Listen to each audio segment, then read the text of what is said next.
बिस्मिल्लाहिर्रहमानिर्रहीम। अस्सलाम वालेकुम। मैं हूं आपका ट्रेनर अब्दुल मलिक और आज मैं आपको सिखाऊंगा कि आपके पास जो नए बच्चे इनरोल हुए हैं उनकी डिटेल आप कैसे सबमिट करेंगे CSV फ़ाइल में।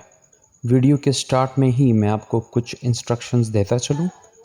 याद रहे आपको कि ये वो डेटा है, उन बच्चों का डेटा है जो आपने इनरोलमेंट में कैंपेन में उनका नंबर दिया हुआ है कि हमारे पास इतने इतने बच्चे इस दिन पर हमारे पास आए हैं, उनकी इनरोलमेंट हुई है, लेकिन उनकी डिटेल जो है अपने अभी तक आपने प्रोवाइड नहीं किए। तो इस बारे में सेक्रेटरीट से डिमांड आई है कि जिन बच्चों का भी आपने ज़िक्र किया है इनरोलमेंट कैंपेन में, तो उन तमाम बच्चों का डिटेल जो है आप एक CSV फ़ाइल बना दें और वो आप पुराने तरीके से जिस तरह पहले आपने किया था उस तरीके पे अपलोड कर लें। तो सबसे पहले हम मेन्यू में जाएंगे, लेफ़्ट साइड पे ऊपर जो 4 लाइन्स है वो आप क्लिक करेंगे और उसके बाद जो हमारे पास मेन्यू आता है उसमें आएंगे हम स्टूडेंट MIS में। यहाँ पर फिर 1 2 3 4 चौथे नंबर पर स्टूडेंट डेटा अपलोडिंग यहाँ पर आएंगे। यहाँ पर आप ऊपर देख सकते हैं लिखा हुआ है चूज़ फाइल और उसके सामने लिखा हुआ है अपलोड फाइल। नीचे उसके लिखा हुआ है use this page to load students data in CSV file format, download sample students.csv file to try the load. अभी यहाँ इन्होंने जो CSV फ़ाइल है वो किस फॉर्मेट में बनाना है तो वो आप यहाँ से डाउनलोड कर सकते हैं। इस पर क्लिक करें, ये देखिए हमारे पास डाउनलोड हो गया। यहाँ से हम इसको ओपन करते हैं। याद रहे कि इसका जो ऊपर हेडिंग दिए हुए हैं student ID, student name, student father name, gender, admission date, date of birth, CNIC, vaccination, first dose, second dose, admission number and father CNIC, जो ऊपर हेडिंग दिए हुए हैं उनको आपने नहीं छेड़ना। नीचे मतलब आप देख सकते हैं बच्चों के नाम, उनके वालिदैन के नाम, तो ये सब कैपिटल में लिखा हुआ है। तो जैसा भी ये फॉर्मेट है बिल्कुल इसी फॉर्मेट में नए बच्चों का डेटा आपने फिल करके इसको दोबारा अपलोड कर देना है। पहले जो हम फाइल अपलोड करते थे याद रहे उसमें वैक्सीनेशन जो है वो मैंडेटरी था और यहाँ जो है वो मैंडेटरी नहीं है। यहाँ पर मैं एक बात आपको बताता चलूँ, जिस तरह कि आप देख सकते हैं इन्होंने CNIC में लिखा हुआ है 111-111 एट्सेट्रा। तो अगर आपको बच्ची की फॉर्म बे नंबर या CNIC आपको पता है तो आप एंट्री कीजिए, अगर आपको नहीं पता तो आप इसी तरह का एक नंबर जो है वो बाय डिफ़ॉल्ट उसको एंट्री कर सकते हैं। तो उम्मीद करता हूँ कि ये फॉर्म आपको क्लियर हो गया होगा। बिल्कुल जैसे हमने पहले इसको फिल किया था, पहले अपलोड किया था, उस तरह अब भी करेंगे।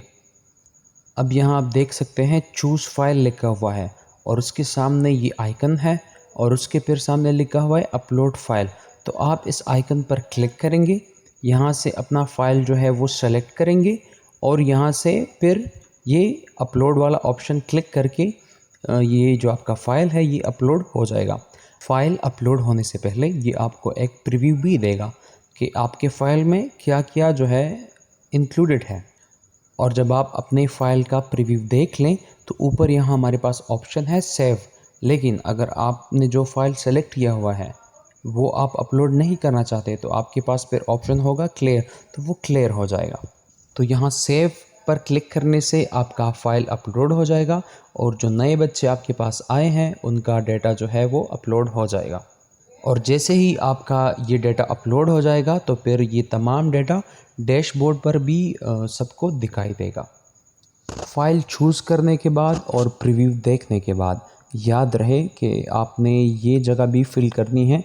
यहाँ पर डिस्ट्रिक्ट लिखा हुआ है, यहाँ पर उसके बाद जेंडर, फिर आपने सेशन सेलेक्ट करना है। अगर आप पुराने सेशन के लिए कर रहे हैं, पिछले सेशन के लिए कर रहे हैं, 21-22 सेशन के लिए कर रहे हैं और आप जो है पहले डेटा अपलोड नहीं कर पाए थे तो उसके लिए फिर आप 2021-22 जो है ये सेलेक्ट करेंगे। ये एक बड़ी अच्छी अपॉर्चुनिटी है उन स्कूल्स के लिए जिन्होंने डेटा अपलोड नहीं किया था, वो अब इसके थ्रू अपना पुराना डेटा अपलोड कर सकते हैं। लेकिन यहाँ इस चीज़ का ख़याल रखना होगा कि आपने सेशन सही सेलेक्ट करना है। मतलब अगर आप 21-22 सेशन के बच्चों का डाटा अपलोड कर रहे हैं और आप पहले अपलोड नहीं कर पाए थे, तो यहाँ से आपने ये सेशन सेलेक्ट करना है। और अगर आप नए सेशन के लिए डाटा अपलोड कर रहे हैं, मतलब 22-23 के लिए, तो फिर आप यहाँ से 22-23 का सेशन सेलेक्ट करेंगे और डाटा अपलोड कर पाएंगे। इसके बाद स्कूल नेम जो बाय डिफ़ॉल्ट सेलेक्ट हो गया होगा, उसके बाद सेशन इवनिंग या मॉर्निंग वो भी सेलेक्ट कीजिएगा, और उसके बाद आप किस क्लास का डाटा अपलोड कर रहे हैं वो सेलेक्ट करेंगे। याद रहे कि आप एक ही फ़ाइल में तमाम डाटा जो है वो अपलोड नहीं कर सकते। आप हर क्लास के लिए अलग फ़ाइल बनाएंगे और अलग ही फ़ाइल में आप अपलोड करेंगे। तमाम क्लासेस जो है एक ही फ़ाइल में आप अपलोड नहीं कर सकते, ये बात आप याद रखिएगा। उम्मीद करता हूँ कि आपको ये बातें समझ आ गई होगी। इसके बाद भी अगर कोई क्यूरी हो, कोई क्वेश्चन हो, तो आप कमेंट्स में पूछ सकते हैं। मैं ट्राई करूँगा कि आपके हर क्यूरी पर एक नई वीडियो मैं आपके लिए बना सकूँ। यहाँ पर एक और चीज़ मैं आपको बताना चाहता हूँ, जो कि स्टूडेंट प्रमोशन के हवाले से है, कि हमारे पास जो स्टूडेंट्स प्रमोट हुए या जो स्टूडेंट्स फेल हुए हैं, उनके लिए हम अब क्या लाएअमल तय करेंगे।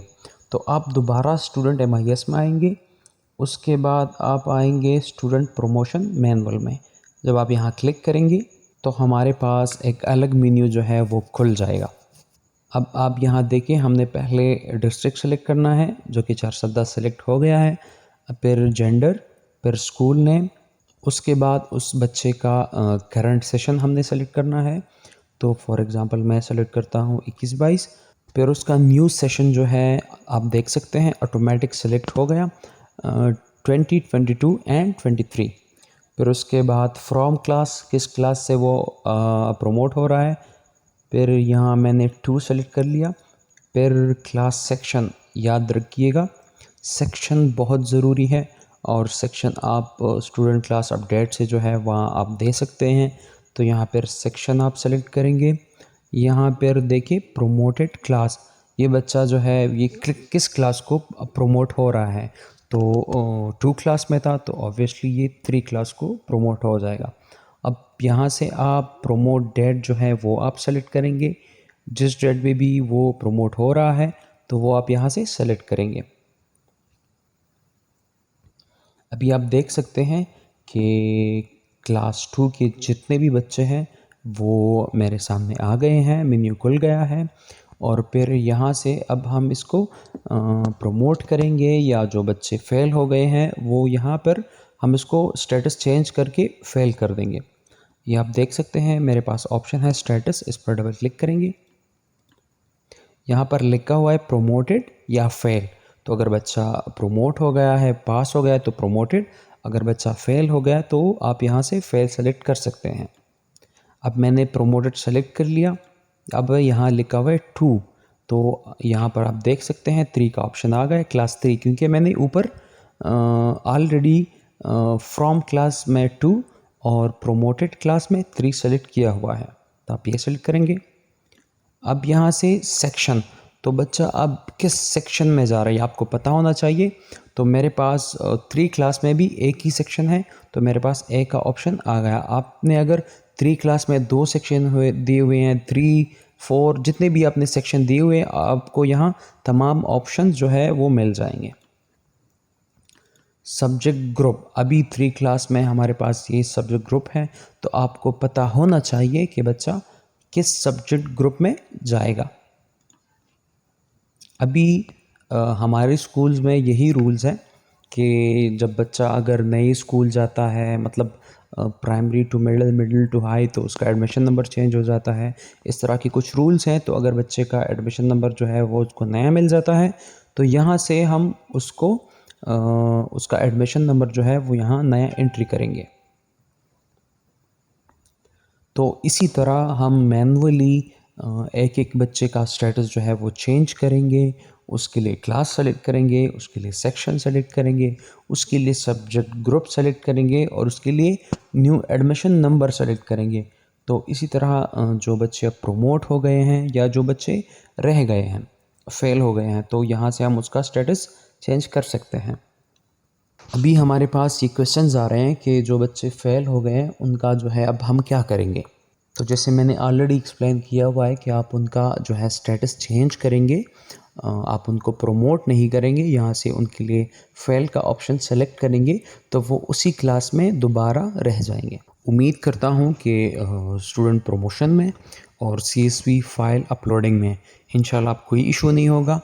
इसके बाद भी अगर कोई क्यूरी हो, कोई इशू हो तो आप कमेंट्स में पूछ सकते हैं और इंशाल्लाह मैं ट्राई करूँगा कि आपके हर क्यूरी को सॉल्व करूँ, आपके हर क्वेश्चन का आंसर दूँ। चैनल को सब्सक्राइब करें, बेल आइकन को प्रेस करें और इंशाल्लाह जो भी आपकी क्यूरी होगी इंशाल्लाह हम उन पर वीडियो बनाएंगे। Thank you. अल्लाह हाफ़िज़।